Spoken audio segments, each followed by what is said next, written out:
Good morning. This is September 15th. Why would I not know?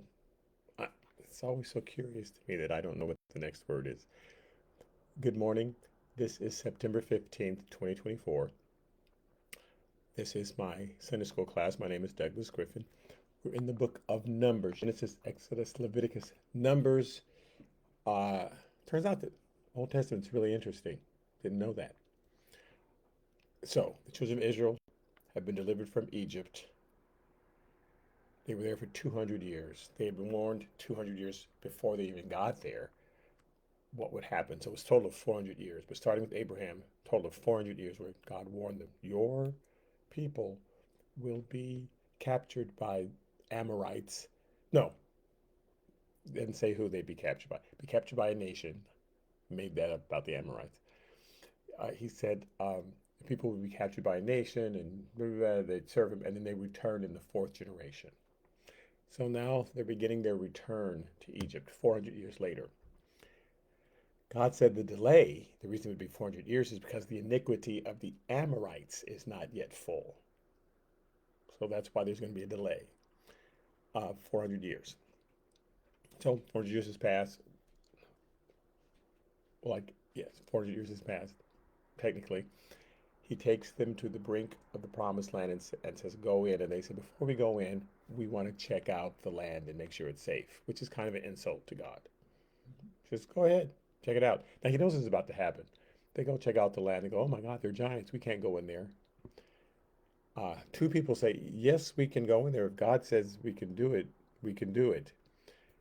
That's an interesting principle. Again, sometimes God sends you to do something that you think that's impossible. That'll never work. But if God's saying it, He's not crossing His fingers and hoping it works. He's already seen you have the victory. He's already been in tomorrow. He's been in that day a year from now, whenever that is. He's been there already. He's already seen that it works out. So we need to trust God, which they don't do. So God says, okay, I need a new generation then. I'm going to allow this generation to wander in the wilderness for 40 years. That's very significant later, 40 years. And then that new generation born in the wilderness, or that was just little kids in Egypt and don't remember much, they'll listen to me. They may complain, but they'll listen. They won't just like say, no, we're not going to do that. So the new generation's about to go in. God, now where they have to cross over is Kadesh Barnea. They have to cross over at a certain spot. That's where he wants them to go. And now they're trying to make their way back there. Initially, they tried to make it straight across. They would have had to cross the land of Edom. And the Edomites are cousins of theirs. They are um, present day. I mean, the Edomites are descendants from Esau. So there was Abraham, Isaac. Isaac's brother was no, Jacob's brother was Esau. Abraham, Isaac, Jacob. Jacob and Esau are twins. Esau's people live in Edom. Would not let them go through. No, you may not go through here. We don't trust you. So they had to go around them, and now they're coming back up to where they want to cross. They want to cross in today what's modern day Jordan, that area. So hold on, open recent document. There we go. So they're on their way to cross, but they've got to go around certain nations. Um, so I'm going to start with Numbers 22 because they're trying to get back to the place where God wants them to cross over. And when they cross over, they're going to run into Jericho. Jericho's going to be right in front of them, and that's in Israel. So right now they're in Jordan. They're going to cross the Jordan River, and they'll be right across from Jericho. And that's the lowest point at the Jordan River. They'll be able to cross over. He doesn't have to do as incredible a miracle as with the Red Sea. It's just this little river that you can kind of walk across in order to come into Israel. So, Numbers chapter 22 says, "And the children of Israel moved and camped in the plains of Moab on the side of the Jordan across from Jericho." Numbers 22, verse 2. Now Balak, the son of Zippor, saw that all Israel had what all Israel had done to the Amorites. So, uh, here's what he done to these people called the Amorites, just in the previous chapter. These are the first people that Israel attacked or went to war with. I'll say it that way because actually the Amorites attacked them. So Balak, the son of Zippor, saw what Israel had done to those people, and this just happened. They've been there 40 years, haven't bothered anybody. But in the last week, they've had two fights. So in Numbers chapter 21, verse 23 says, "But Sihon would not allow Israel to pass through his territory. So Sihon gathered all his people together and went out against Israel in the wilderness." So he could have just said, "No, you can't pass through," and they would have said, "Okay," and gone around. But he said, "No, you can't pass through, and we're just going to come out and attack you." So for 40 years, they've been okay. Nobody's been attacking them. Zion and his people attacked them. So Zion gathered all his people together and went out against Israel in the wilderness, and he came to Jahaz and fought against Israel. So Israel actually had to defend themselves. Verse 25 of Numbers 21 says, "So Israel took all the cities. They won the war. God gave them victory because these were Amorites. And God had already warned them about the Amorites. So Israel took all these cities, and Israel dwelt in the cities of the Amorites, in Heshbon, and in all its villages. For Heshbon was the city of Sihon, king of the Amorites, who had fought against the former king of Moab." So Moab is a region like LA. It has a bunch of different kingdoms. Moab, you could have, let's say it's like LA. And there's Inglewood, and there's Westchester, and there's Compton, and there's South Central, and there's Palos Verdes. It has all these little kingdoms in it. And that's Moab, right? The people of Moab. So he'd fought against uh, the former king of the Moab, a particular king of Moab, and had taken all of his land from his hand as far as Arnon. So, let's say they took all the land in South Central. There were still other Moabite kings around, but the Amorites had already taken that land, and Israel fought them. So you think that, and won. So you think these other people would be happy, like, "Oh, good, you defeated Zion and those Amorites, because they already took some of our land." No, mad at you.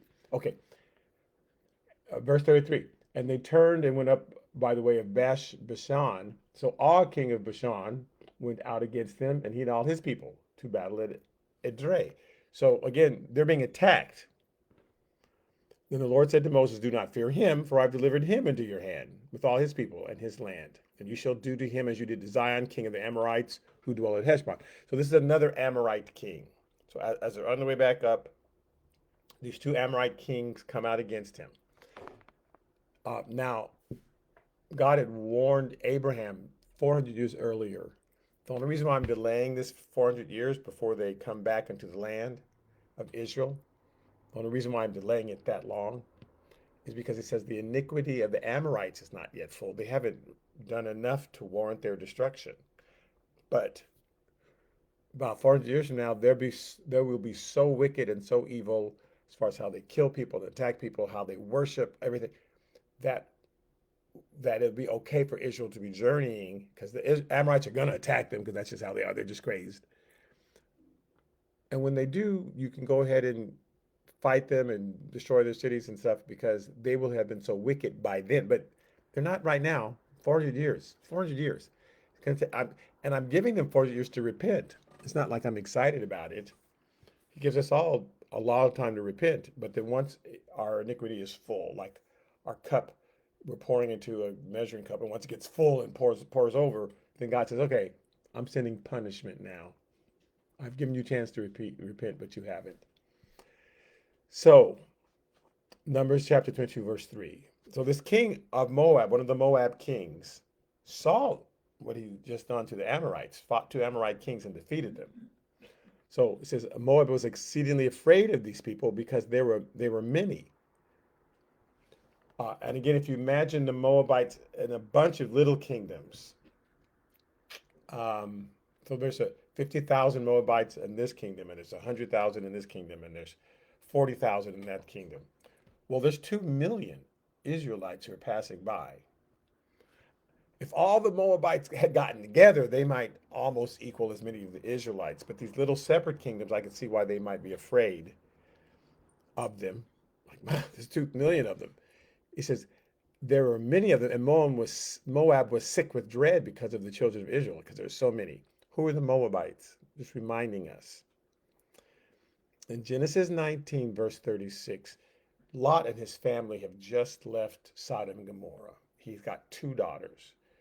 His future son-in-laws, they stayed. They didn't believe that Sodom was going to be destroyed. But his wife and his two daughters, they left. They believed Abraham. I mean, they believed the angels when the angels come and said, God's going to destroy the city. No one else believed it. Just Lot, his wife, and his two daughters. So they left. Lot's wife turned around, even God said, don't turn around. Don't look back. Don't look back. You keep going forward. Um, but the So she turned a pillar of salt because she disobeyed God directly. The daughters, they didn't look back, but they're now stuck with Lot, seeing their hometown destroyed, and they think to themselves, everybody else that I know is dead because they see the place they grew up in and had lived in all their lives destroyed with fire. So they think we're the only people left. It's up to us to repopulate the world.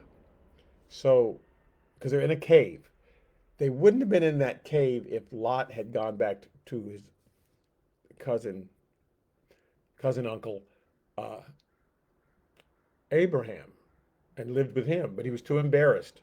So he chose, because he had a choice when leaving Sodom. I can either go there where my uncle is and all his flocks, I can go live in that cave for a while. So they lived in a cave. Lot's daughters get him drunk and decide to have sex with their father because they think it's up to us to repopulate the world. And they literally say something like that in the scriptures. You know, we're the only ones, and it's up to us to keep the human race alive. So Genesis 19, verse 36 says, Thus both the daughters of Lot were with child now by their father. He was drunk, he did not know. Verse 37 says, The firstborn bore a son of the two daughters. The firstborn daughter bore a son and called his name Moab.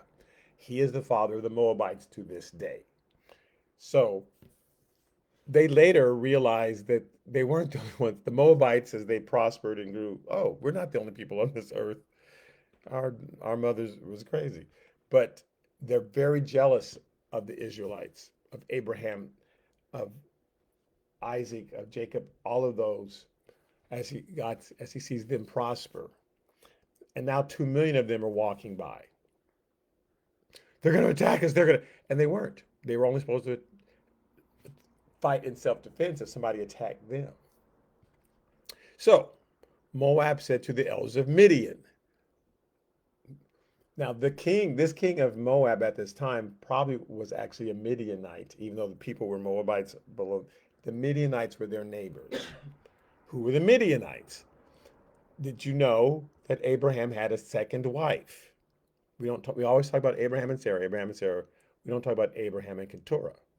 But Sarah lived to be 127 years old. So after she gave birth to Isaac, she lived another 37 years after that, because she was 90 when he was born, and she lived to be 127. Um, and in Genesis chapter 25, verse 1, it says, Abraham again took a wife, and her name was Keturah. So he's getting married at 100. Now he's 147, and he feels, I must have another wife. Bless his heart. So she bore him Zimram, Jokshan. He had 6 kids by the second wife. He only had 1 kid by the first wife, Isaac. But by the second wife, he had 6 kids. She bore him Zimram, Jokshan, Midian, Ishbak, and Shua. Midian was like the fourth born son. And way back a couple of years ago when I taught on Genesis 25, I went through, and here's who this son was. But Midian, from Midian came the Midianites, Moses' father-in-law. Moses' wife was a Midianite. When Moses was wandering around in the wilderness after he left Egypt, he was wandering in Midian territory. And they kind of believed in God. They basically believed in God because they'd all have the same training. Abraham's their father. Abraham's the father of Isaac. Abraham's the father, well, he's the cousin of the Moabites, but his kids were the Midianites, which is kind of why the Midianites really didn't bother them. They were direct descendants from Abraham. The Moabites were just kind of related to Abraham. So Midian, uh, was a tribe, and this king probably was a Midianite who'd come and become king of the Moabites. So he goes to the elders of Midian and say, "Hey, what are we going to do?" In Numbers chapter 22, verse 5, the second part of verse 5.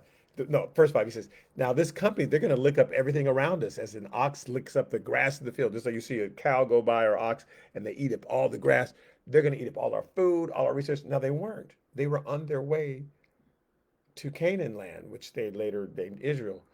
God wasn't going to have them stop by, but he's so afraid they're going to eat everything of ours. We got to stop them. So Balak, who's the king of Moab, who's probably secretly a Midianite, the son of Zippor, he says he was king of Moabites at that time. Then he sent messengers to Balaam, Balaam. Now I call this lesson the error of Balaam. Jude talks about it in the book of Jude. Jude has one book. I mean, that's only one chapter long. He doesn't say very much. Maybe it's 16 total verses, just one. And he's a cousin of Jesus, like a literal cousin of Jesus, but was raised by Jesus' father like a brother. So some people say it's the brother of Jesus, but technically he was his cousin. He has one book, Jude. They call him Jude because his real name was Judas, and they didn't want to get confused with the bad Judas, so they used his Roman name. His Israeli name would have been Judah, and his Greek name was Judas. So they just called him the book of Jude because nobody's going to read the book of Judas, right? So Jude, his brother cousin, in verse 11 says, "Woe to them," and he's talking about woe to all those people who reject God, for they have gone in the way of Cain. They have run greedily in the error of Balaam for profit, and they have perished in the rebellion of Korah. My wife calls this the tetralogy of terror and invites people not to join it. The trilogy of terror. Oh, she says don't make it into a tetralogy. So don't add to it. So they've gone in the way of Cain. They have run greedily in the error of Balaam for profit. So we know that the error of Balaam is about profit, being greedy, and perished in the rebellion of Korah. And so that's when you outwardly rebel against God's people, God's leader. That's an error. Even if you don't agree with it, you don't openly rebel. You just think in your head, that person's a mess. But you don't openly lead a rebellion and we're going to take over. Because God will get rid of the person who's doing wrong. You don't have to get rid of them. But the error of Balaam is being greedy and doing things, doing God's will for profit, which is why churches are supposed to be non-profits. We are collecting money to aid the community. The things we are doing here at the church will eventually be to the benefit of the community. They'll come in, they're going to hear a good word. We might feed the poor. We might do this. We might do these things. It's not for profit. So we have to be careful that we are not greedy and doing things for profit. And that's our whole goal. How much money am I going to make off of you? That's what becomes Balaam's problem.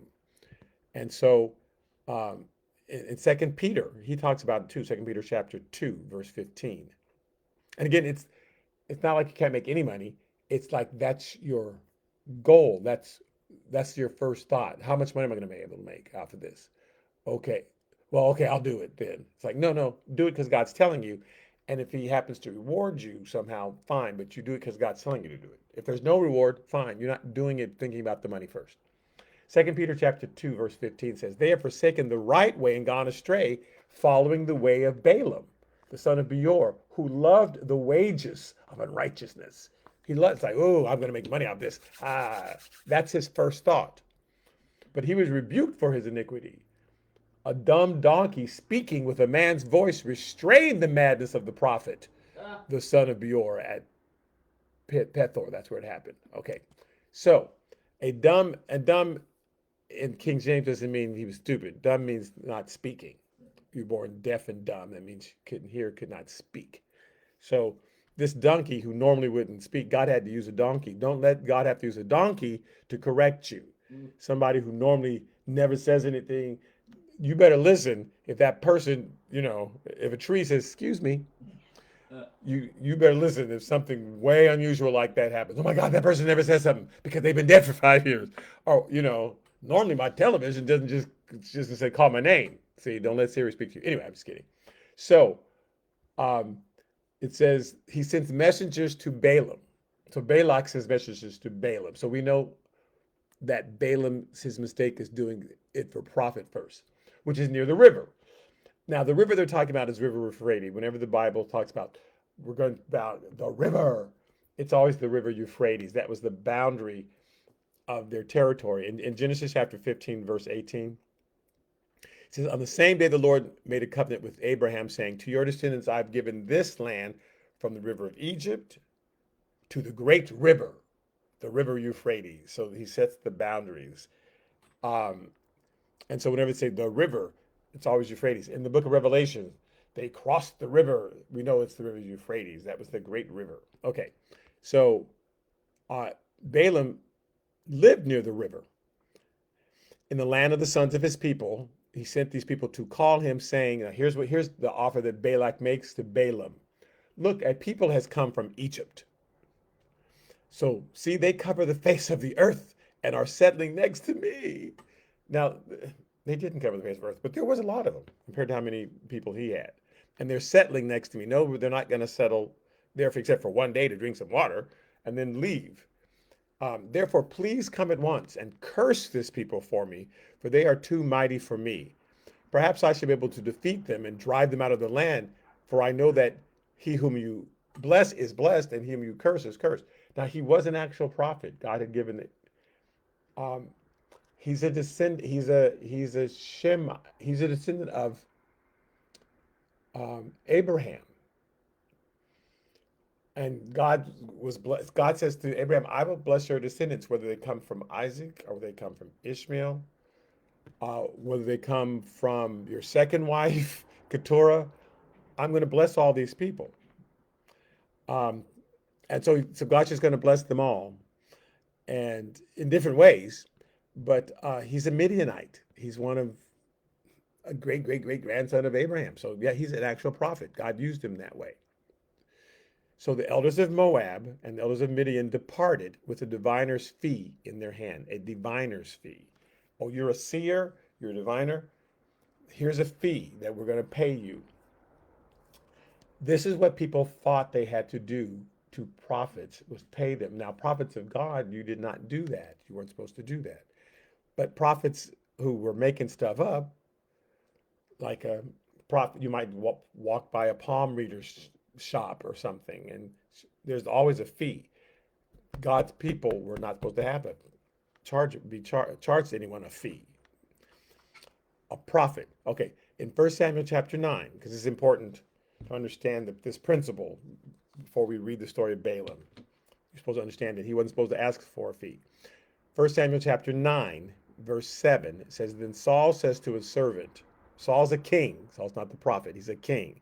Saul says to his servant, but look, if we go, what shall we bring the man? Now, this is before Saul has become king. Saul's mules are lost, and he's got to find them.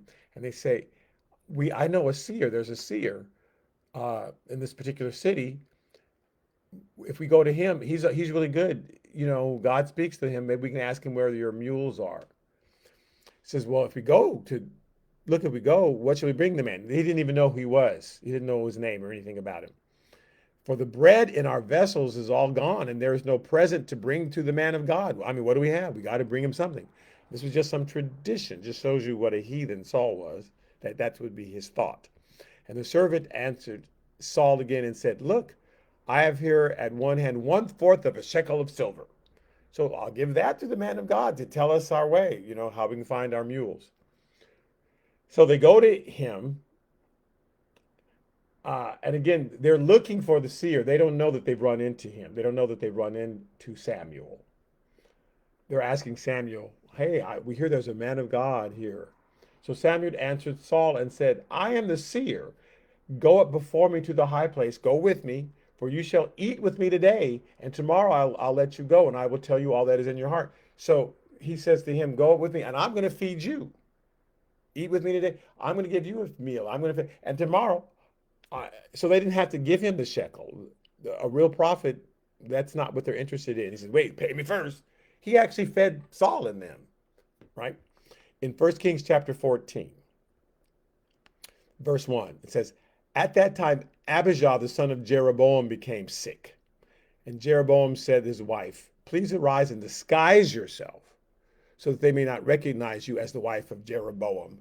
He's a king up in the northern part of Israel. And go to Shiloh, because indeed Ahijah the prophet is there who told me that I'd be king over this people. Now he did it for free. He didn't pay me and I'll give you a prophecy. Also take with you 10 loaves, some cakes, and a jar of honey to go to him, and he will tell you what will become of this child. So they're making up this fee. When she gets to him, and again, she's disguised. Verse 6 says, and so it was when Ahijah heard the sound of her footsteps as she came to the door, he says, come in, wife of Jeroboam. I know who you are. God's already told me who you are.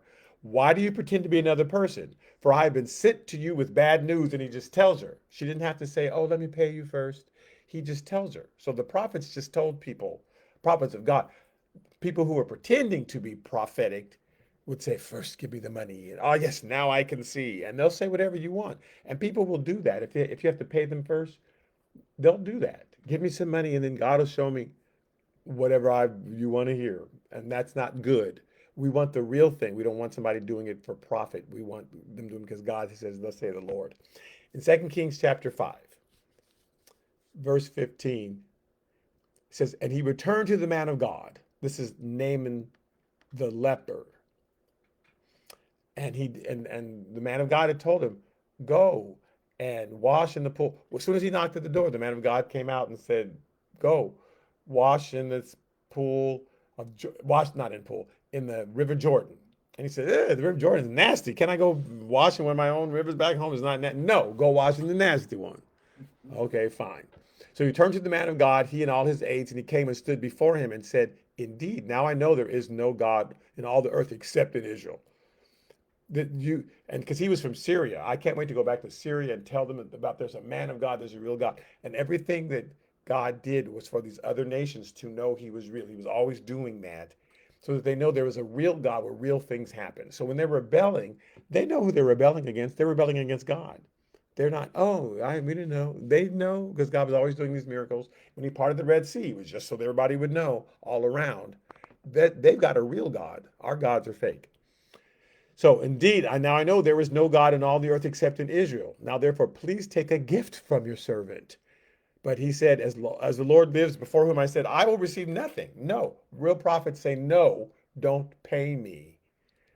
And he urged him to take it, but he refused because I don't want to be influenced. Oh, this person's paying me. I got to come up with some good thing. I've got to come. No, I want to just say what's pure in my brain and not be influenced by the fact that you gave me money. But verse 20 of 2 Kings 5 says, but Gehazi, the servant of Elisha, the man of God, said, look, my master has spared Naaman this Syrian while not receiving from his hands what he brought. But as the Lord lives, I will run after him. I'll take something from him. We need to get paid for what we did. Not the prophets. The priests, yes, and we'll talk about that separately, but not the prophets. Because the prophets are prophets like, thus say the Lord. The priests are just taking in the offerings and offering them to God. So they're just doing this almost by rote. Here, I take this and I'll offer it up to God. Just offer it up to God. I'm just helping you get to God. That's all I'm doing. I'm just helping you get to God. But the prophets, they had to be hearing from God and not have any financial connection or financial influence on the people because they're saying, thus says the word. And it's got to be pure, not based on money. But Gehazi says, oh no, there will be some money.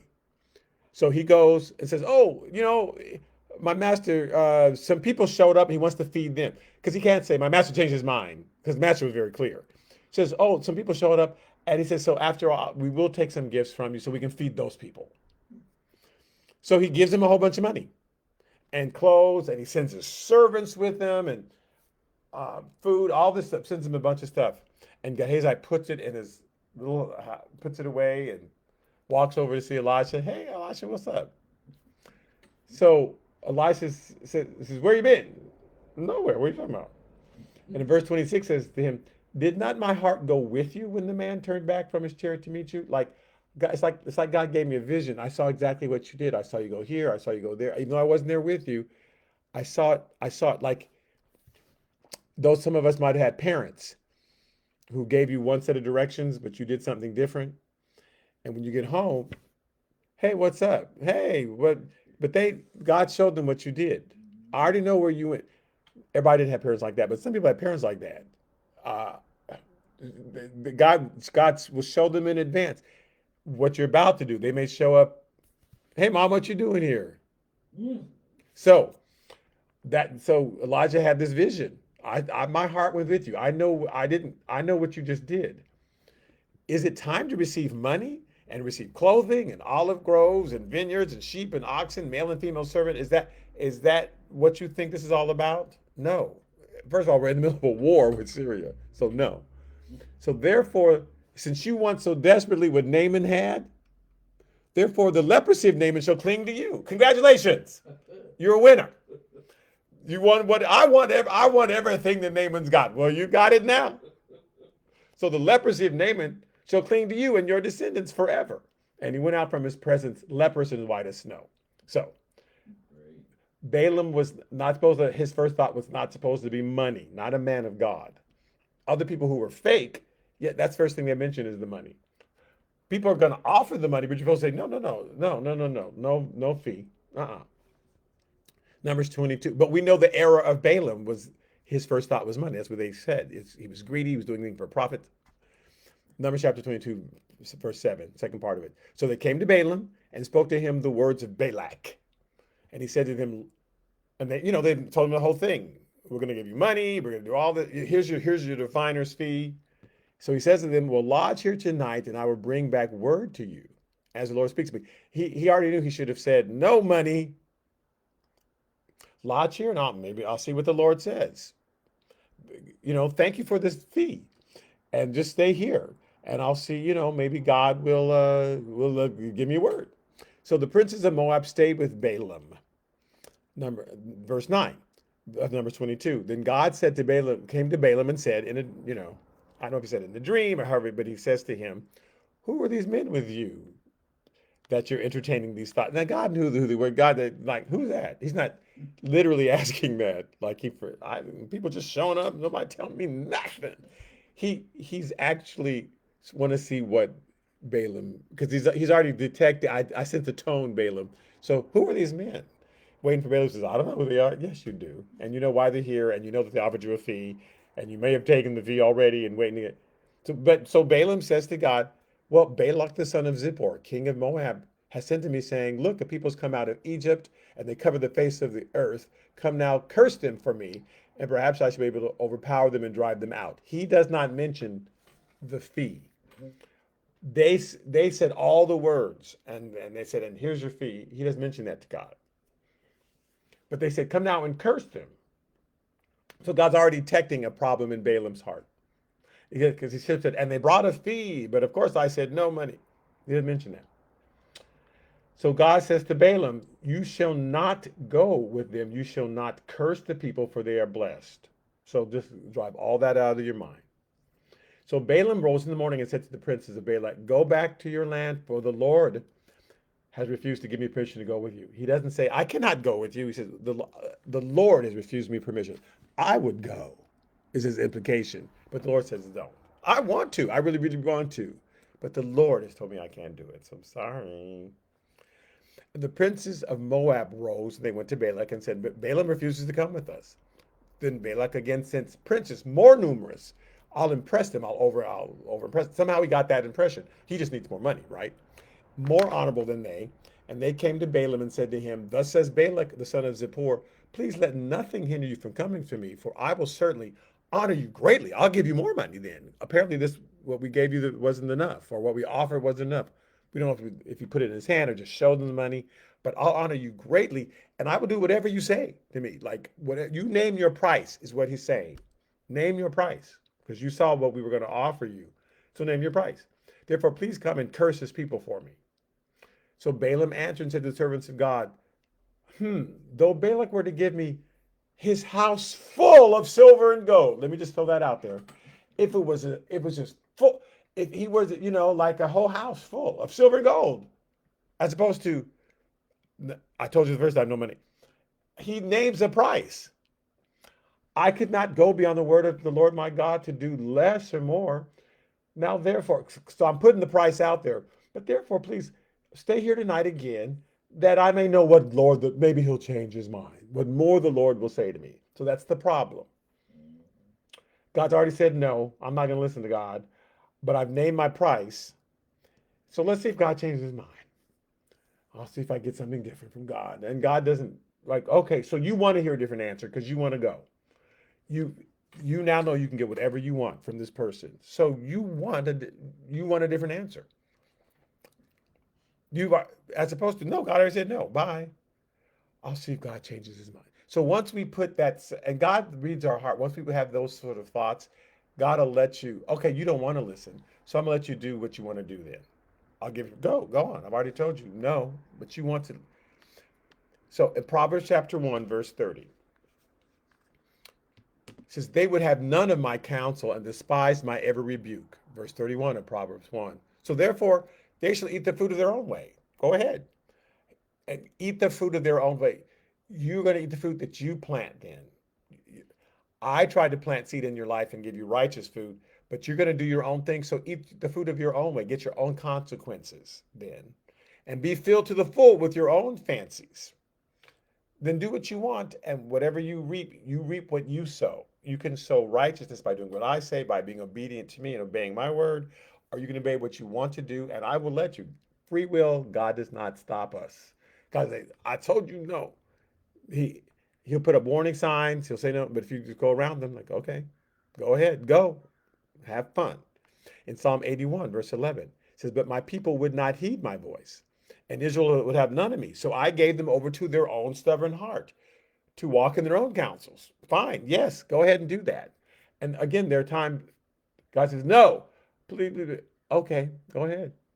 I told you no, and I said no, but you really want to go, so go ahead. First Kings chapter 20, God is talking to Ahab.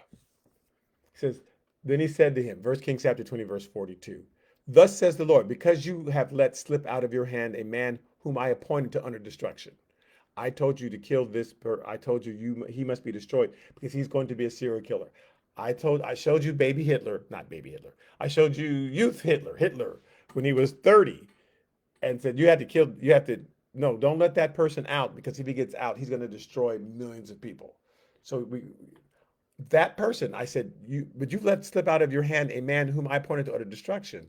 Therefore, your life shall go for his life, and your people for his people." So he's already telling Ahab, there's punishment coming now because someone I told you, you said, no, I'm not going to listen to God. Now, again, it's not just normal disobedience. This is when God shows up and says, no. And you're clear it's a no, because literal God showed up. And so you're defying God. I don't care what God said. I'm going to do this, as opposed to having a little tug that you ignore. God doesn't say, well, you're going to die now. I, you know, should I speed up at this yellow light? Or I'm saying God showed up in your car and said, stop the car. And you said, oh, God, me showing up in my car scaring me. And you just floor it. Like, that it's God.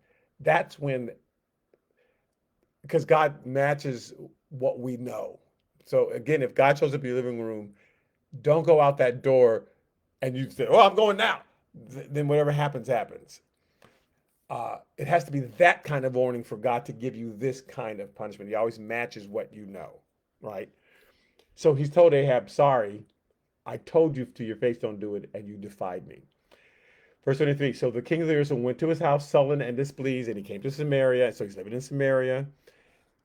In 1 Kings 22, we run into this same king who God already said, your people are going to die, don't go to war, I've already given your punishment. Verse 1 Kings chapter 22, talking about Ahab. Then the king of Israel gathered the prophets together. Verse 6, about 400 men. He got all the prophets together and said to them, shall I go against Ramoth Gilead to fight, or shall I refrain? Now he already knew God says, I will not give you victory. He already knew that. But let me get some 400 prophets together, see if I can get a different answer. I've already told you that your people will be destroyed, that it'll be your life for his. Don't. I've already told you what will happen if you go against him. Since you let him go, he's going to defeat you. It'll be your life for his. I've already said, let me get 400 prophets together and see if I can get a different answer. So they said, go up, for the Lord will deliver it into the hand of the king. And Jehoshaphat said, so this is the king from the south, is there with the king of the north, and says, that don't sound right. That's kind of scratching me in the spirit. Is there not still a prophet of the Lord here that we might inquire of him? Like, I'm not feeling that. So the king of Israel said to Jehoshaphat, yeah, there's still one man, Micaiah, the son of Imlah, by whom we may inquire of the Lord. But I hate him because he does not prophesy good concerning me, but evil. He always tells me what bad's going to happen. Okay. So Jehoshaphat said, let not the king such thing. I don't believe he just doesn't like you. Then the king of Israel called an officer and said, bring Micaiah, the son of Imlah, quickly. So they brought him in. Verse 15. Then he came to the king, and the king said to him, Micaiah, shall we go to war against Ramoth Gilead, or shall we refrain? He's already gotten word. No, don't go. It'll be your life or his. And he answered him, go and prosper, for the Lord will deliver it into the hand of the king. This is what you want to hear because you really want to do it. So go ahead and do it. So the king said to him, how many times shall I? He even knew Micaiah was lying because he said it in an obvious, yes, go. It'll all work out. How many times shall I make you swear that you tell me nothing but the truth in the name of the Lord? So then he says, okay, I saw all Israel scattered on the mountains as sheep that have no shepherd. You will no longer be their shepherd. And the Lord said, these have no master. Their master is dead. Let each return to his house in peace. Verse 18. And the king of Israel said to Jehoshaphat, see, did I not tell you he would not prophesy good concerning me, but evil? Because sometimes we don't want to hear the bad news. I told you he'd prophesy something bad. And so you don't want the truth. You've already got your mind made up.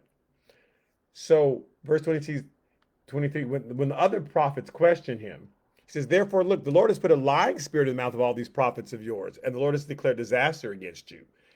And God let him know to his face, even he didn't let him think, well, that must have been God. He found out 2 minutes later, that was a lying spirit. God allowed them to tell you what you wanted to hear. But I'm telling you the truth. So all those people prophesied what they wanted to hear. And so we have to be careful because sometimes there's an answer we want to hear. And our prophets sometimes could be wrong because they already have decided who they want to be a successful business or who they want to be in office or what car they want. Yes, God's going to give you the red car, or who they want to become president of that company, or who, they've already made a choice, or who they want to become pastor of the church. God says it'll be the pastor wearing the blue suit. Well, they've already decided that. They saw the guy walking in that they wanted wearing a blue suit. And so they hear that, and they're a prophet, they're a real prophet, but they've already got their mind made up. They're going to hear incorrectly. Like, okay. That's because they're not. The only way to be an honest prophet, this is why prophets don't stay around people. Prophets hate being around people. They can't be around people too long. It irks them. Plus, they don't want to be influenced by these people. They want to just hear from God. So the prophets would stay in the wilderness and they'd come up with a word and then they would leave. So then the king of Israel said, take Micaiah and return him to Amnon, the governor of the city, and to Joash, the king's son, and say, thus says the king. So you take Micaiah, get him out of here. Put this fellow in prison and feed him with bread of affliction and the water of affliction until I come in peace. But Micaiah said, if you ever return in peace, the Lord has not spoken to me. You will not come back here. And he said, take heed, all you people. I'm warning everybody. I'm actually hearing from God. You're doing it for profit. I'm just telling you the truth. So the king of Israel and Jehoshaphat, the king of Judah, went up to Ramoth Gilead. And of course, he was killed, like what God said happened. So here's the last one. So Joshua chapter 13, verse 22. So the reason I'm going to bring this up. So God came to Balaam at night. Because Balaam already said, let me get a different answer from God. So God came to him. Numbers 22, verse 20. And God came to Balaam at night and said to him, if the men come to call you, rise and go with them. But only the word which I speak to you, that shall you do. So Balaam rose in the morning, saddled his donkey, and he went with the princes of Moab. Now, Balaam has a bad end. And God is actually using what's going to happen next as a warning to Balaam. God has already said no. Balaam already had the wrong motive. He's already thinking about money. He's already set his price, a house full of silver and gold. If that's what you want, to take that much. But I'll see if God will change his mind. So God says, okay, go. I've already told you no, but go since you want a different answer. Go. Do not curse the people. And God lets him go. And everything that happens next for Balaam serves two purposes. It shows because Balaam eventually, just like Micaiah said, that was a lying spirit. Balaam immediately finds out that wasn't God. I mean, God, I already told you the answer. So check yourself because you're doing things for greed. So God makes sure he gets a message, which I'll cover next week, that he knows you are in defiance of me. You thought you got a yes, but I told you no the first time. I'm just showing you your motivation. And Balaam has a bad end because Balaam did not learn the lesson. So this is why God allowed this to happen this way, because he's doing two things. I'm going to let the people, those Moabites, know that you can't stop the people of God. I'm going to let this king know that you can't just curse the people that have already blessed.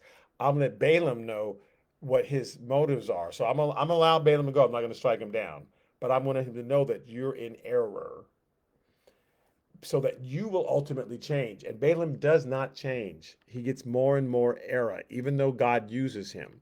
So in Joshua 13, verse 22, once the people have crossed over, because they're just about to cross over, these are the last couple of battles they need to fight before they cross over.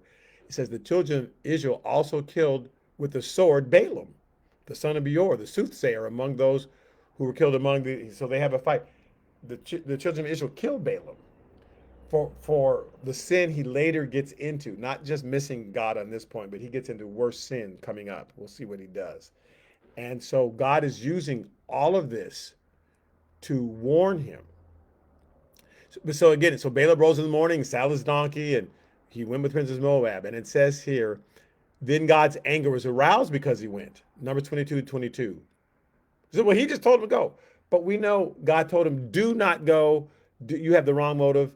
And he says, I'm going to get a different answer from God. Okay, here's your different answer. I've already told you. But it says God's anger was aroused because he went, and the angel of the Lord took his stand in the way as an adversary. Like immediately, God stops him. So he doesn't let him get more than 20 feet before he stops and says, hey, dude, what are you doing? You said yes. I know I told you no the first time, but you wanted to hear a yes answer. But I want you to know that wasn't a real yes answer. Just like when Micaiah told him immediately, okay, that was a lie. Here's the real truth. So we can't be, but what if God tries to fool you one day? If God allows you to hear that lying spirit, he will immediately tell you, by the way, that's a lying spirit. That's just something you wanted to hear. He'll send another prophet and say, you're prophesying incorrectly. So he will only let you be in your error for 5 seconds before he corrects it and lets you know that thing you thought was me, that was the lying spirit you wanted to hear. I'm telling you the truth. And now that you know that was a lying spirit, now you have the choice. Do I believe the lying spirit? Because someone just told me that was not really true. That was not really God. You just made that up. Or do I believe this person? What do I believe? But he doesn't ever leave us hanging. So we can't look at this and go, oh no, what if I miss God and he sends a lying spirit to me? Then 4 seconds later, he will tell you, by the way, that was a lying spirit. That was a spirit that you want to hear. I let you hear what you want to hear. But now I'm here to tell you that was a lie. So don't believe that. Believe what I told you. The first time when I said absolutely do not do that, that's still in effect. So we don't have to live in fear. But God will let you hear what you want. If you decide, I don't want to hear from God, I want to hear the answer I want. Okay, I'll send you somebody to give you the answer you want. But then I'll send somebody immediately to say, now that you've got the answer that you want, let me refer you back to the original answer, which was no, don't do that. So now you have a choice before you. But please know that I've told you no the first time. I allowed you to hear the lying spirit that you wanted, but I also immediately send an angel to stop you and say, that's the lie you wanted to hear. So now you have a choice. If you really, but just know, be careful as you step. There's going to be danger. And Balaam eventually ends up, again, in danger, which we'll get to, because Balaam's just going to be motivated by money. Okay, so I'm stopping there. Thank you so much for listening.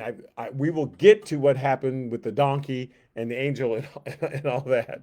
We will get to that next week. But I wanted to be clear. Why did God change his mind? No.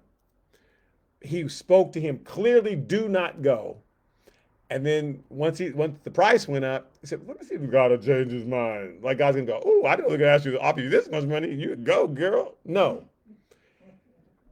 So God will sometimes send you the lie that you want to hear, but it has to be in a case where you're clear what God really said, and you just don't want to hear it.